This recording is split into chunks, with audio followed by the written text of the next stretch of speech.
Спонсор трансляции – сайт sports.ru. Viasat Sport представляет очередной, уже 92-й по счету сезон Национальной хоккейной лиги. Все лучшие хоккеисты мира на заполненных до отказа 20-тысячных аренах показывают свое мастерство для вас. Каждый день зрители Viasat Sport могут видеть звезд мирового хоккея в трансляциях и обзорных программах. Живите в ритме лучшей хоккейной лиги мира вместе с Viasat Sport.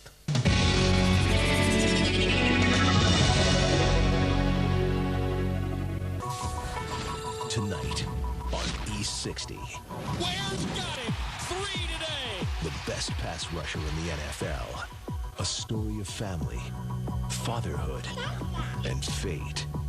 For the first time on television, the Dallas Cowboys' DeMarcus Ware opens up. We're devastated now. We're like, why us? Здравствуйте, дорогие друзья. And the guy who can do them all. Добро пожаловать на шоу под названием E60. 60 минут спорта.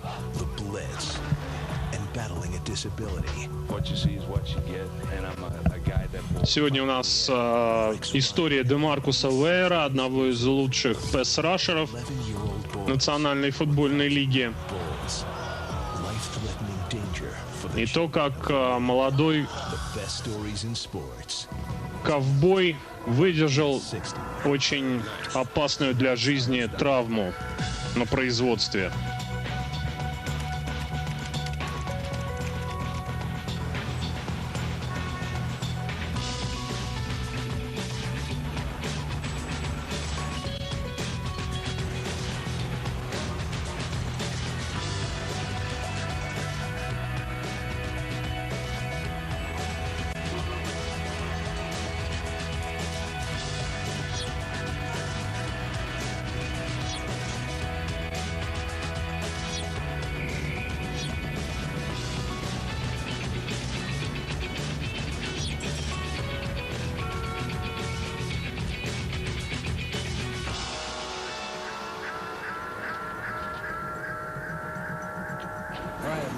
Let's get it going.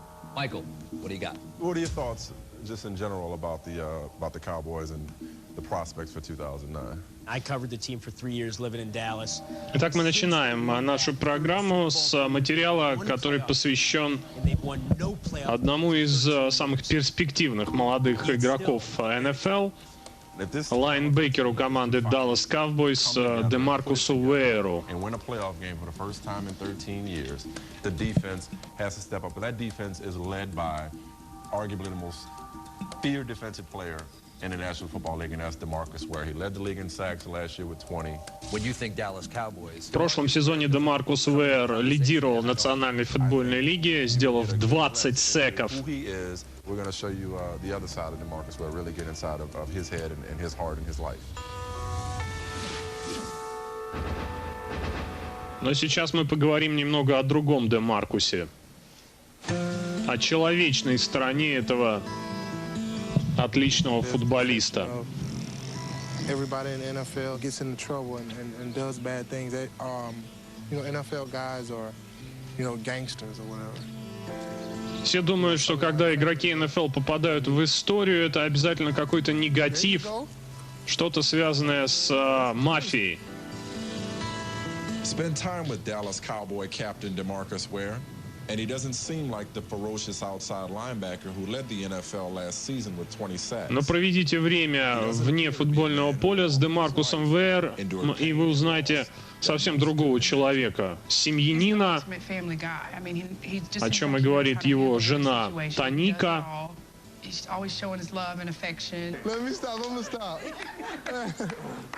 Всегда демонстрирует мне свою любовь. Всегда улыбка на его лице, когда он на людях говорит Джейсон Виттон, tight end. I have to like my quarterback, but I don't like the quarterbacks on the other team because I'm the guy that's usually sacking them.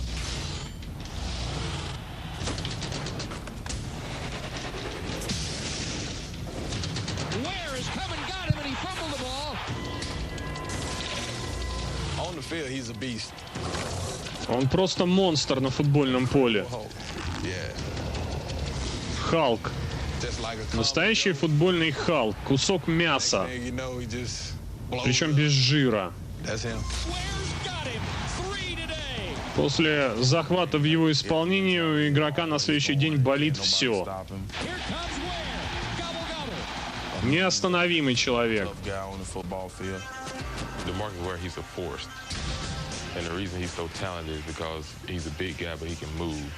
Он большой парень, но он может двигаться как раннинбэк. Рост 6 футов 4 дюйма. Вес 119 килограммов.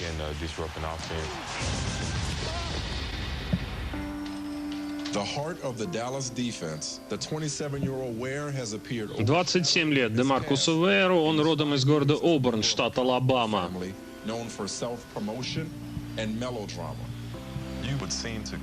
Играет в команде, где есть Джерри Джонс, экстравагантный владелец, и есть Тони Ромо, футбольная дива. Демаркус Уэйр называет себя самым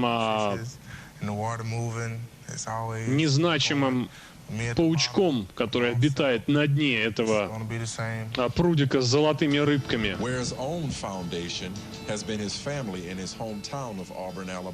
Зато звездой Демаркус Уэйр является в комьюнити города Оберн, штат Алабама, и, конечно же, в своей семье. Once he realized how hard his mother was working just to put food on the table, everything else became obsolete. And I think that's when in his mind... Трэвис Элстон, друг детства, говорит о том, что когда Демаркус увидел, как много работает его мама, сразу все приоритеты и ценности стали на одно место. As a teenager, to help his mother and half-sister Ware stock groceries, cut grass. Естественно, как большинство американских тинейджеров, Демаркус Уэйр работал. Появились деньги, и в конце хай-скул он даже обзавелся подружкой.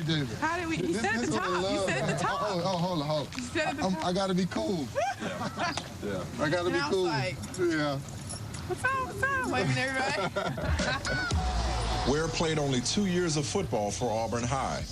He showed promise, but not the physical tools of a prize recruit. His only Division I scholarship offer came from nearby Troy University, where in 2002, during his sophomore season, DeMarcus joined senior Ozzie Umenyiora on the defensive line and began a meteoric rise. В университете Трой Демаркус Уэйр провел свою студенческую карьеру, был партнером Оси Юменьюры, который ныне играет в Нью-Йорк Giants. Something special in his life and his future if he worked hard and he developed. After impressing scouts at the 2005 Senior Bowl, Ware was on the verge of having everything he ever dreamed of personally and professionally. That March, he married his high school sweetheart. A month later, будучи студентом университета Трой, он поженился и в 2005 году был выбран командой Dallas Cowboys в первом раунде под общим 11-м номером. И Билл Парселс сравнивал Демаркуса Уэйр не с кем-нибудь.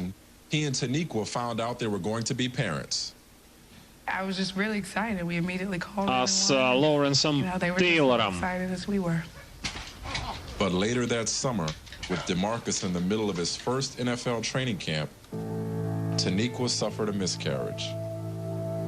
I'd had friends that had similar situations and went on to have a healthy baby. So we just decided, okay, well, when the time is right, I guess it'll happen again. The next year, bam.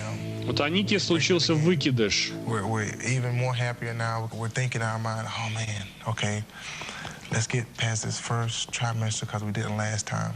So we get past the first trimester and we're like, okay, that's good. Со второго раза вроде как получилось.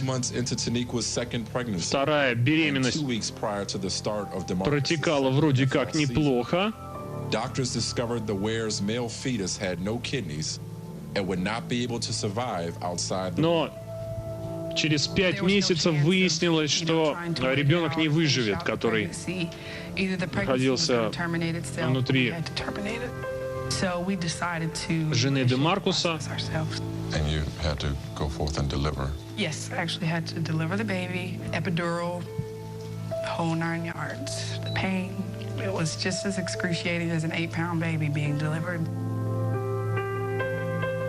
We're devastated now because we're like, why us? Everything goes through your head because you're thinking. Почему мы? Задавал себе очень часто этот вопрос Демаркус Уэйр. Почему у других рождаются нормальные дети, даже далеко не у таких здоровых и красивых людей, как мы со своей супругой? After the delivery, Ware held his stillborn son in his arms. He named him Omar and placed his ashes in an urn in the couple's bed. Омар Уэйр так назвал этого человечка Демаркус, который не выжил, но останки которого пепел до сих пор хранится в специальной урне. Омар — это мой маленький ангел, который заставляет меня двигаться вперед.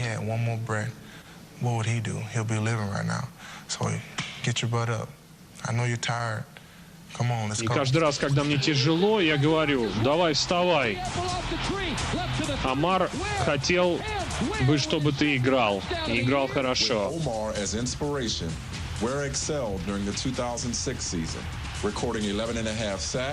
В 2006 году Демаркус Уэйр начал набирать обороты, попал в Pro Bowl, сделал 11,5 секов.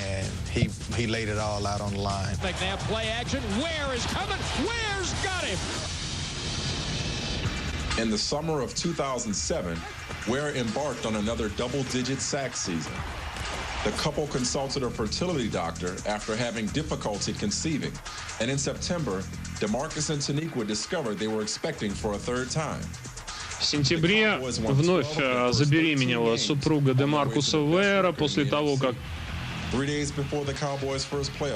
были проблемы с зачатием у этой пары.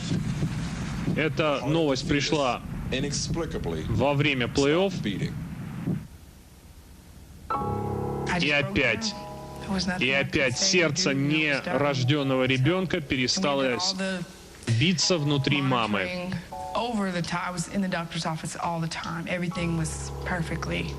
Все было идеально, Таника вспоминает, но потом что-то происходит.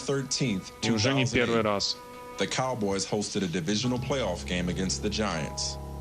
Taniqua, still carrying her deceased baby boy, watched from the stands as DeMarcus and his teammates' season came to a bitter end. The next day, the Wares returned to the hospital to deliver their second stillborn child. You feel like you just lost a part of your spirit. You know, when you look at the ultrasound, you see it moving, you see it growing. Тяжело с этим смириться, когда ты видишь рентген и видишь человека, который зарождается,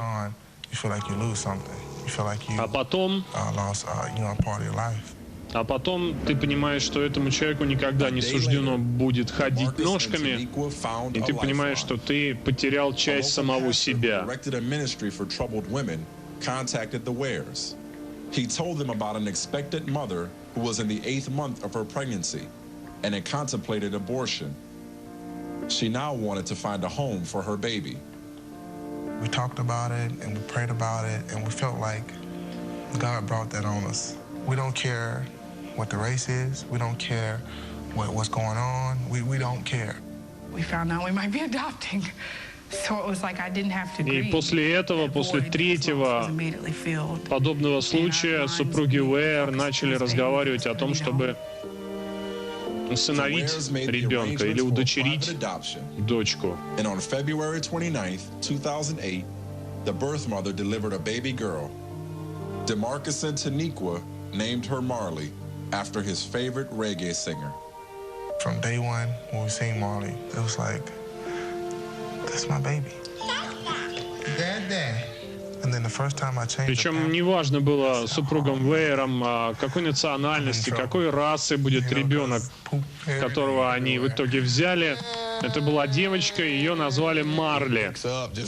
По любимому исполнителю в стиле регги Демаркуса Уэйера, Бобу Марли.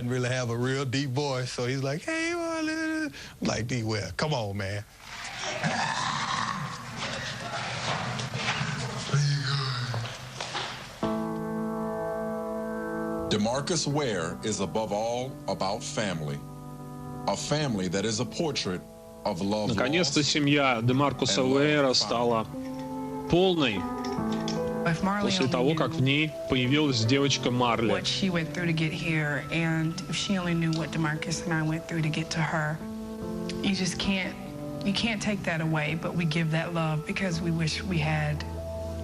Конечно, нам хотелось, чтобы у нас было 3 еще ребенка помимо Марли.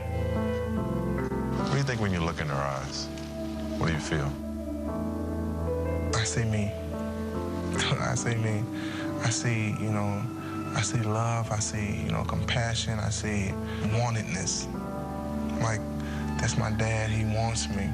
I just see all those. Интересно, что по-прежнему Демаркус Уэйер и его супруга надеются на то, что удастся зачать и родить своего здорового ребенка. Trash talking. Take a swipe at one of ours, we'll take a swipe at 2 of yours. Rex Ryan comes out firing. I don't really care. And a backyard wiffle ball field. A YouTube sensation. I am best known for possessing the least marketable skill in America. And the stories behind the best batting stances in baseball. That's next. This is E60. Welcome back to E60. Who are the best all-time batting stances in baseball? Oh, my favorite growing up, Gary Sheffield. That was the best one. Swinging a bat. Мы продолжаем нашу программу. И следующий сюжет посвящен человеку, который обладает очень интересным качеством. Он может подражать, пародировать совершенно разные стойки бейсбольные на бите. И это действительно очень любопытно.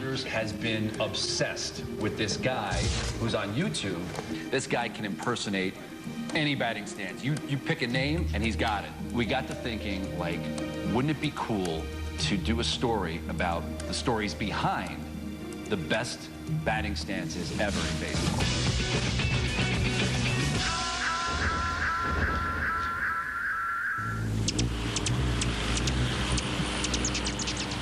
I am best known for possessing the least marketable skill in America. Гар Рейнес зовут этого человека. Batting stance in the last 30 years. И он говорит о том, что он умеет пародировать абсолютно все стойки всех самых легендарных игроков. Every hitter that comes to the plate has a different, unique type of batting stance. Конечно, в большинстве случаев стойка игрока сбитой, она более-менее похожа, но на самом деле это не так. У каждого есть свои какие-то особенные способы достижения результата. Но уж тем более, если это в исполнении суперзвезд, то можно и подражать им. Ничего тут неестественного нет. A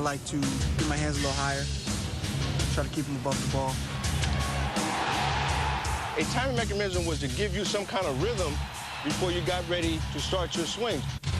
My thing was a little bit of a shake of the rear end. Майк Шмидт любил покачивать попой. Джимми Роллинс любит пританцовывать. Но вот это затвор руками, это тоже очень популярный. Пальчиками, как на клавишах пианино.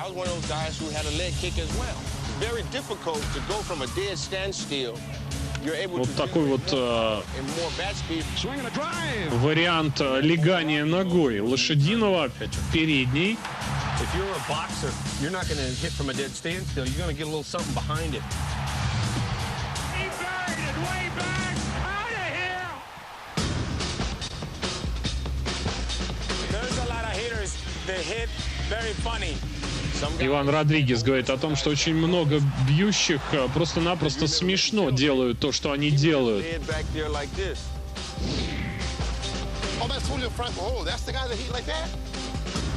Хулио Франко, один из них. Батиста как будто смотрел сквозь биту.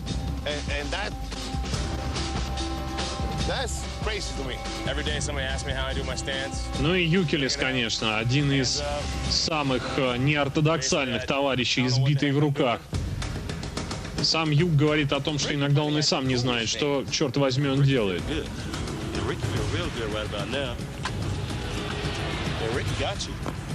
Но и то, как игроки ведут себя после того, как бита находит контакт с мячом, тоже очень интересно. Майк Пьяцца, как Брюс Ли в фильме «Кунг-фу».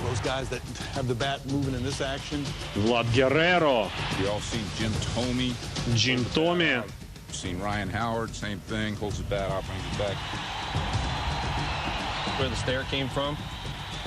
Ну и, конечно, нужно испугать питчера взглядом убийцы, боксера-нокаутера. Я как будто лев приглашаю человека зайти в свою клетку, чтобы потом сделать с ним очень плохие вещи. You don't go into game 1 of the World Series worrying about is my stance right? No. Your stance is what got you. Вообще последнее дело заботиться о том, как ты выглядишь на бите в решающих матчах. Здесь нужно делать то, что ты умеешь делать.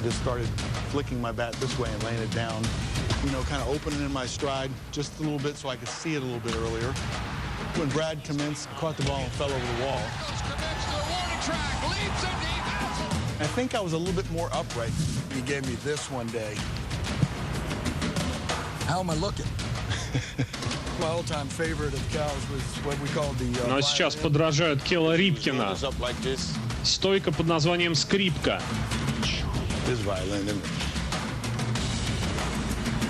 He won the MVP in 1983. Pretty much like this, and he won the MVP in 1991. И с такой стойкой Рипкин выигрывал MVP, и с другой. Stance is only a starting point. I mean, all the different starting points. The one consistent part was my swing. Стойки разные, но постоянным константой было то, как я отбивал мяч. Мой замах. Опять же, если тебе это помогает хорошо бить, все что угодно.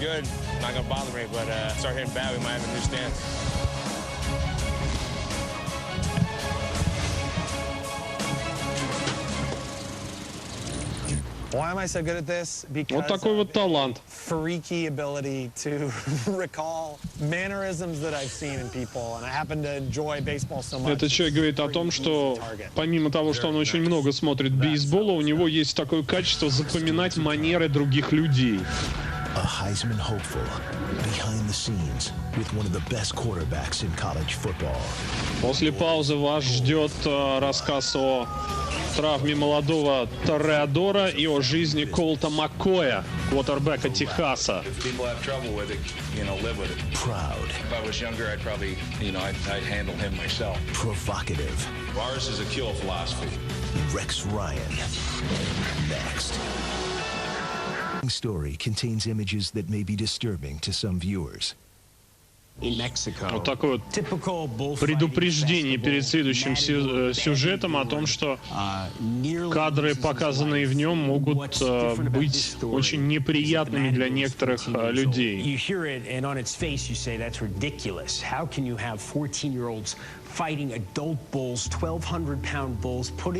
Речь пойдет о родео, о том, как в Мексике допускает общество то, что с быками ведут борьбу дети, по сути дети. Против быка весом в полтонны выходит 11-12-летний мальчик. И что из этого может получиться, смотрите прямо сейчас.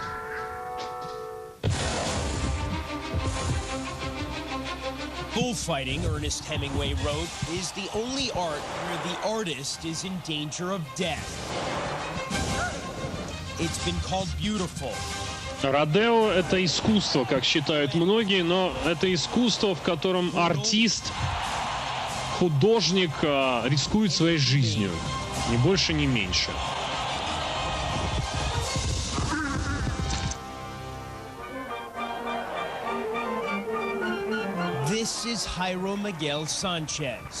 Хайро Мигель Санчес. Зовут этого маленького человечка, ему 16 лет. 2 years ago, he was fighting in Latin America. He was too young then to legally fight in Spain.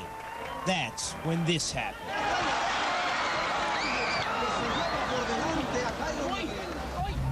That was April 2007. В 2007 году бык For any matador, goring, being impaled on a bull's horn, is a routine occupational hazard. But because Jairo Miguel проткнул 14, Мигеля, this goring sparked a debate from Lima to Barcelona.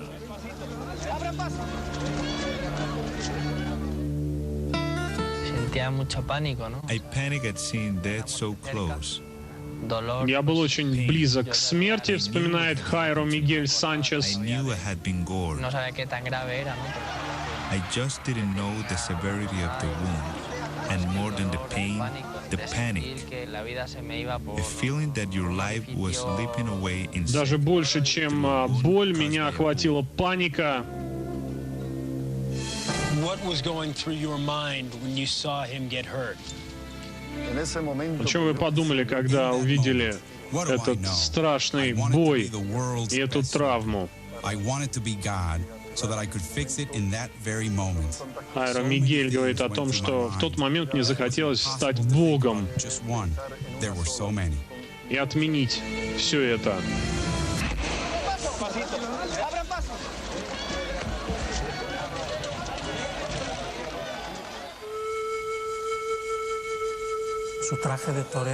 His matador outfit was soaked in blood.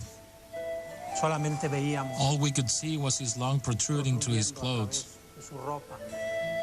He was awake and in a great deal of pain and had problems breathing. He was saying that he was going to die. Чувствовал себя плохо, были проблемы с дыханием. But his strength and his youth help him stay alive. Но сила этого молодого человека и его молодость помогла ему все-таки выкарабкаться. Without having closed him up, and I saw that the surgeon put his hand inside him, and he grabbed his heart, and with 5 fingers he squeezed his heart like this. They explained it to me. Look, it missed the aorta by 1 centimeter and punctured the lung.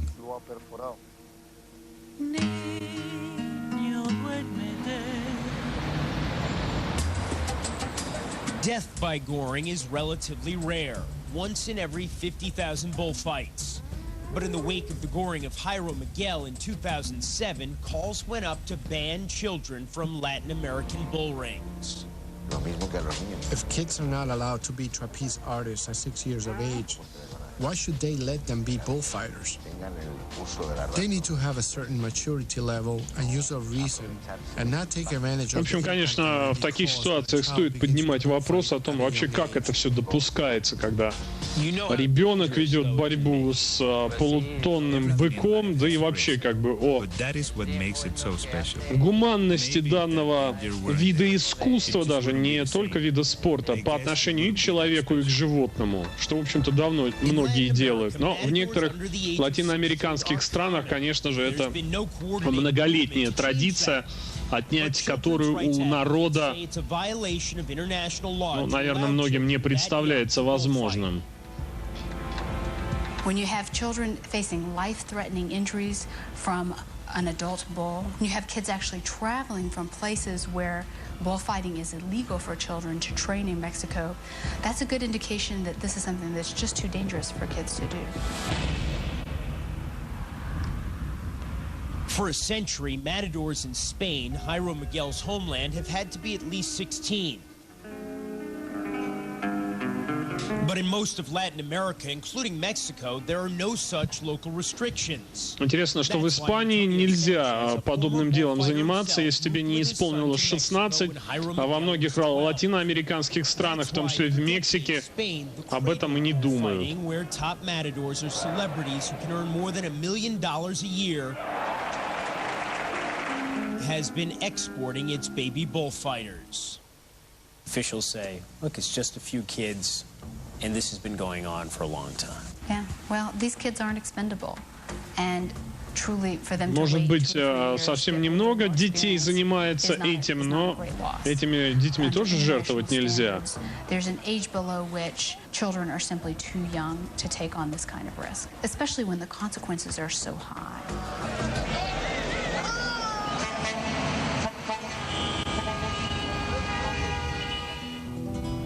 September 2007, 5 months after being gored, 14-year-old Jairo Miguel prepares to return to the ring at the Plaza de Toros in Mexico City, the world's largest venue for bullfighting. Plaza de Toros, дворец быков, самый большой стадион, если вообще можно так сказать, вновь приветствует Мигеля Санчеса спустя 5 месяцев после операции.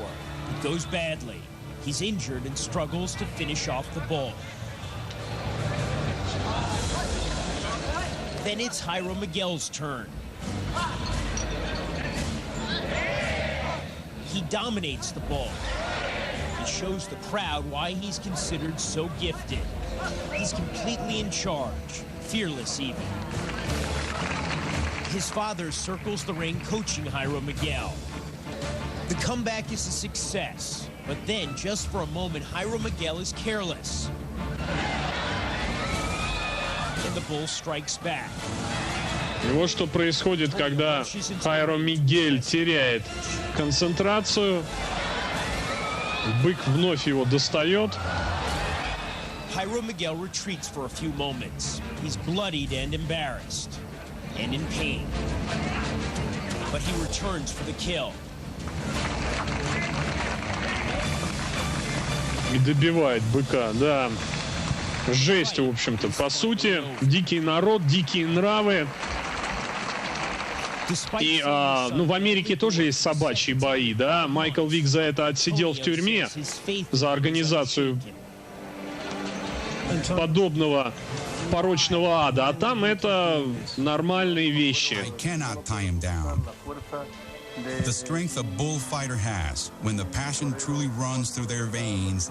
Отец заступается за сына, говорит о том, что не привяжу же я его к батарее. Soon, Jairo Miguel will undergo 4 hours of surgery to clean and examine a 9-inch gash near his rectum. After again nearly losing his life to a bull, he's unfazed and undeterred. Очередная операция, очередные потерянные литры крови. This wasn't as serious as the other time. And the only thing, it's been rather inconvenient. But the other was twice as serious. И после очередной операции этот человек думает только о том, как вернуться в ринг для борьбы с животным. Никто не изменит моего отношения к этому. This past May, 18 months after the goring in Mexico City, Jairo Miguel returned to Spain. He is now 16, old enough to compete legally in his homeland. The 160-year-old bull ring. Ныне Jairo Miguel вернулся в Испанию и уже находится в легальном возрасте для родео в родной Испании. Your mom says you haven't been eating, you haven't been sleeping. The nerves overtake me. It takes away my sleep, it takes away my hunger. I don't eat very much. I eat very little. I am on vitamins, and that's so they can help me a little. Я ем очень мало, я принимаю витамины, они мне и позволяют жить. Don't have much of an appetite or desire to sleep. Также я плохо сплю. Вот вам, пожалуйста, портрет молодого ковбоя. At that point, surely you must have said to yourself, this isn't a good thing, he has to stop. Sí, lo pensé, lo hablé.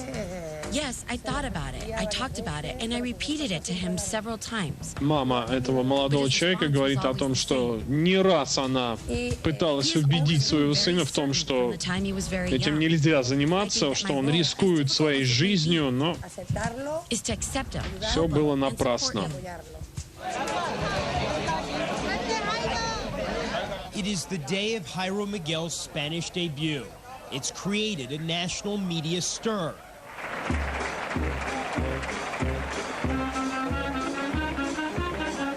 His mother, Celia, who wouldn't watch her son fight in Latin America, is in the stands, fighting to control her emotions. His father, Antonio, is ringside as usual and gives his son some last-minute encouragement. During his first fight, Jairo Miguel's confident, assured, even cocky. He's in complete control. Then this. И вот что еще раз происходит. Somehow, Jairo Miguel avoids serious injury. He's shaken, but defiant. He returns and will finish off the bull. With his second bull, Jairo Miguel is more sure-footed, searching, still cocky, framed, but struggles to make a clean kill. All things considered, a successful debut. After the gorings and the controversies, Jairo Miguel has arrived. Whether his experience leads others. Ну что, одержал он победу в этом бою. Не получил таких страшных травм, как в предыдущих. These 60s coming right back with the bangs and the buzz. The guy who goes high and tight on baseball's best. Next. После паузы поговорим о штатном бродобрее MLB. E60 goes 360 with baseball's most famous barber. So this next story happens to be something that, you know, in my humble opinion, I'm an expert at. Barbers. Haircuts. Well, we caught up with a guy who Major League Baseball players seek out to get their haircut. Последний наш сюжет в этой программе о штатном бродобрее MLB, о человеке, который подстригает и не только волосы на голове, звездам Major League Baseball. My name is Mondo. I wear the number 99, and I'm a barber. Мигель Пенья его зовут. It's like you're good at something. You know, like all the players, they got their number. I need a number for myself, even though I'm not a ball player. I chose the number 99. Монтро 99. Именно к нему приезжают такие звезды, как Дэвид Ортис. А иногда и сам Монтро ездит к ним.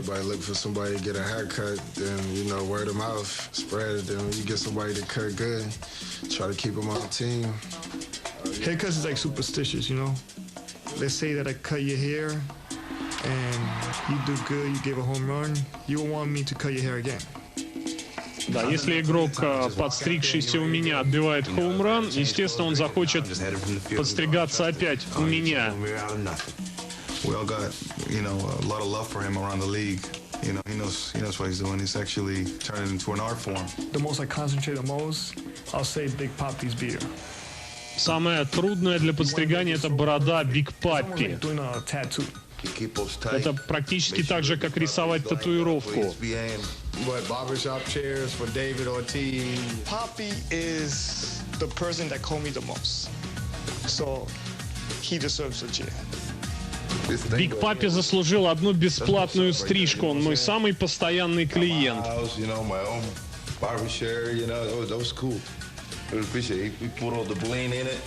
У меня собственный стул для подстригания. Вот это парикмахерская.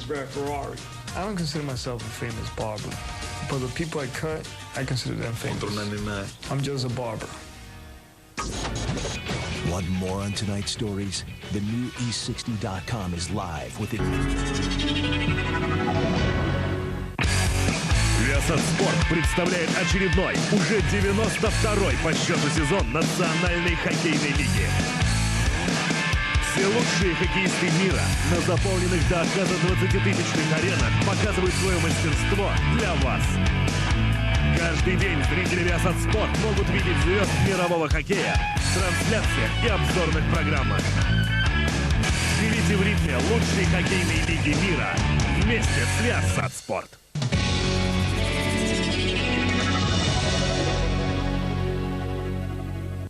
Спонсор трансляции — сайт sports.ru.